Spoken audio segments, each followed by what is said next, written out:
The reason why the Soviet Union collapsed, in addition to monopoly on power and monopoly on economic interests. Another deeper point is the potential for thought. Control of ideology. The initial form of expression is to declare that only the party's theoretical ideal documents are the truth. Later, it developed into the truth of the thoughts and speeches of all the leaders of the party. All must be absolutely obeyed unconditionally. This is the direction of all media remarks. All the truth is in my hands. No doubt at all. Whoever has a different opinion, that is, the class enemy, needs to be suppressed. Even physical elimination. This situation was during Stalin's reign. It has reached the pinnacle. The former party newspaper of the Communist Party of the Soviet Union was called the Truth newspaper. Stalin was in charge of Pravda. It is known, although Stalin was called the father, but he is notoriously irritable. He is also famous for his cleanliness, because he loved to do big cleaning. The victims are in the tens of millions of ways. Almost every family has victims, but Stalin was regarded as a god at that time. His speeches and actions were against the Soviet Union and the entire socialist communist movement. All are divine instructions and absolute truths. Although Khrushchev revealed the truth about his personality cult to Stalin, let the people of the whole country recognize it. It turns out that Stalin, a man who was once a god, this kind old daddy with two beards, he is actually an expert on human physical destruction like Thanos. But then Khrushchev himself was not much better. After he became in power, he also worshipped his own personality. He made his son-in-law the editor-in-chief of the Soviet government's newspaper. Master the Soviet News Bureau. Strictly control public opinion. 1964. Brezhnev and others used the method of court coup. Let Khrushchev step down. After Brezhnev ascended the throne of top leaders, continued to cultivate his personality cult. According to the memories of a Afanasyev, editor-in-chief of the Soviet Union's Pravda, drafting documents for Brezhnev. No new ideas are required at all, as long as you will make those that are already old, thoughts that no one is interested in. A new saying, find a new way of expression. That will reflect a lot of creativity. This editor-in-chief of the truth. This is how they keep writing. Continuously concoct and develop Marxism-Leninism. In the theoretical research and publicity of Marxism-Leninism. The Soviet Communist Party also adopted a monopoly dogmatic attitude.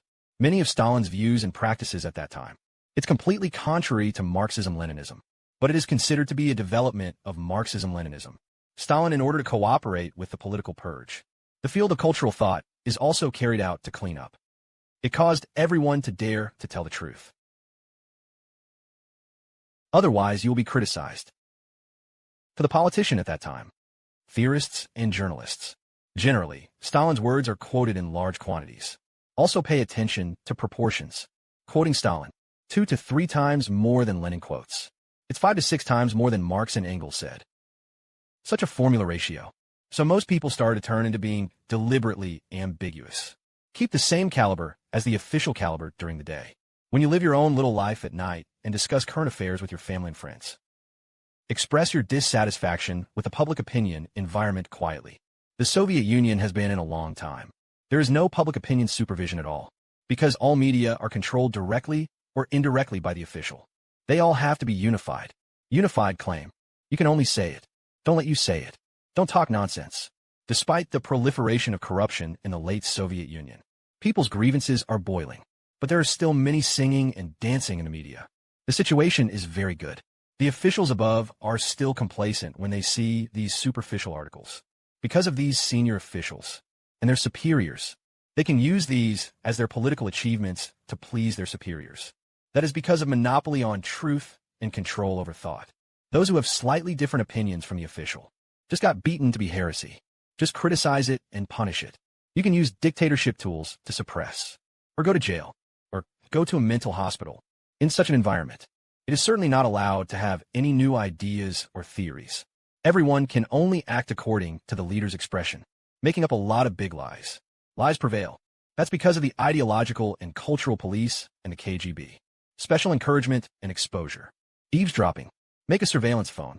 So everyone finally followed the adjustments set above. Sing praises together. Talk about lies and nonsense. It seems calm on the surface. Everyone is highly consistent. It's actually full of crises. Someone once said, I am afraid that I cannot hear the voice of the people.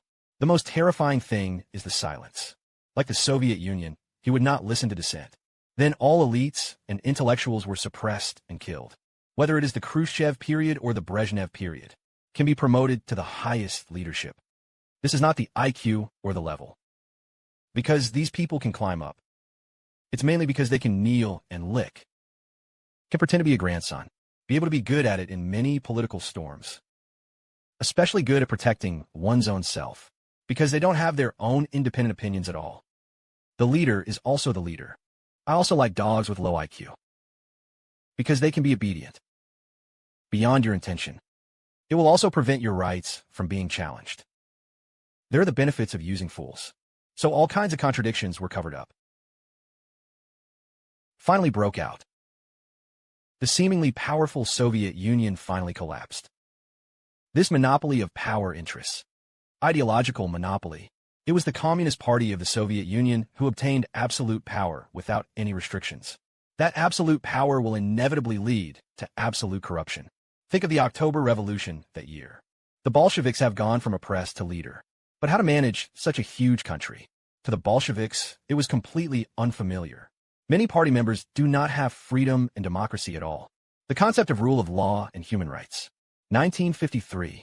After Khrushchev was elected as the first secretary of the Communist Party of the Soviet Union. In order to overcome the consequences of Stalin's autocracy, the normal political system and the party supervision system have been restored. It also made a lot of effort. In 1962, plenary session of the CPC Central Committee. Once again, the party and the state supervisory organs have been merged. But because Khrushchev also began to worship his own personality, it also began to ignore other people's opinions. Arbitrarily gave orders. The party's supervision was also a loneliness for him. Until then, Brezhnev came to power. He is actually very passionate about Stalin, the old system of that era. Therefore, corruption has become more and more common. From a formal perspective, the Communist Party of the Soviet Union has always had a supervisory agency. 1981. There are 4,600 supervisory agencies at all levels. The number of people's supervisors reached 10 million. But in fact, these supervisory agencies are all in vain. It's just for employment for some people. Very good job. 1985. Gorbachev takes the stage. At that time, the people had great expectations for him. Hope he can lead the Soviet Union out of the predicament. Improve the rule of law. Strengthen the party's supervision system. Stop corruption. However, because the Communist Party of the Soviet Union has long weakened the party's supervision system. Intra-party democracy and supervision. Not enough. The harm and negative impact caused to the people is too deep. What is the reform of the supervision system that led to everyone's late arrival in the Communist Party of the Soviet Union? No confidence anymore. Gorbachev. The entire reform lacks rigorous methods and steps. In the end, the party's team was disintegrated. Anarchism is rampant. In the end, the entire political situation was out of control. What if this is the case? Even if you have the best supervision system, it cannot save the fate of the collapse of the Soviet Party and the country. Lenin placed his hopes of curbing corruption on the Party Congress. The Central Supervisory Commission elected by the Congress can be on par with the Central Committee in power for a long time, can supervise and restrict him. But Lenin seemed to have forgotten what he said. He said General Secretary. He has unlimited power. It's because of this. General Secretary and the top leaders of units at all levels. They can manipulate elections. Let this selected representative, not very representative of the will of the majority of party members and the people. Instead, it became the General Secretary's tool. This is the Supervisory Committee, a reason for gradually becoming a subordinate of the General Secretary. Even if these senior officials violate the law and discipline, there is no supervision force that can effectively restrict it. The anger of the people in the long run became deeper and deeper. Once it breaks out, it destroys the entire old system. The Communist Party of the Soviet Union finally completely ruined itself.